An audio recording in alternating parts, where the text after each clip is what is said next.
Guys நம்ம இன்னைக்கு என்ன பண்ண போறோம்னா கஜ்ஜாய பண்றதுக்காக ரெடி பண்ணிட்டு இருக்காங்க. இப்போ பாருங்க எப்படி பண்றோம்னு நாட்டிட்டு வந்து வெச்சிருக்கோம். இது வந்து வெல்லம் 5 கிலோ வெல்லத்துக்கு 8 கிலோ அரிசி மாவு.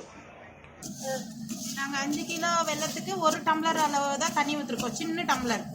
அப்புறமா நம்ம அரிசி மாவு போட்டுக்கலாம். பாருங்க गाइस இப்போ வந்து நம்ம பாவை எடுத்துட்டோம். நம்ம பாருங்க இப்படி வரணும் பாக்க மிக்ஸ் பண்றோம்.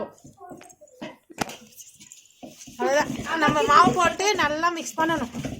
பாக வந்ததுக்கு அப்புறமா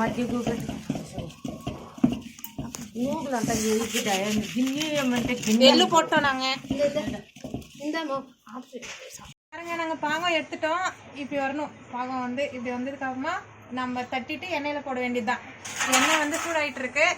சூடு ஆகட்டும். நல்லா சூடானதுக்கு அப்புறமா நம்ம தட்டி போட்டுக்கலாம். பாருங்க எண்ணெய் சூடாயிடுச்சு. நம்ம கஜ்ஜாய் இப்போ நம்ம தட்டி போட்டுருக்கோம். கஜ்ஜாய்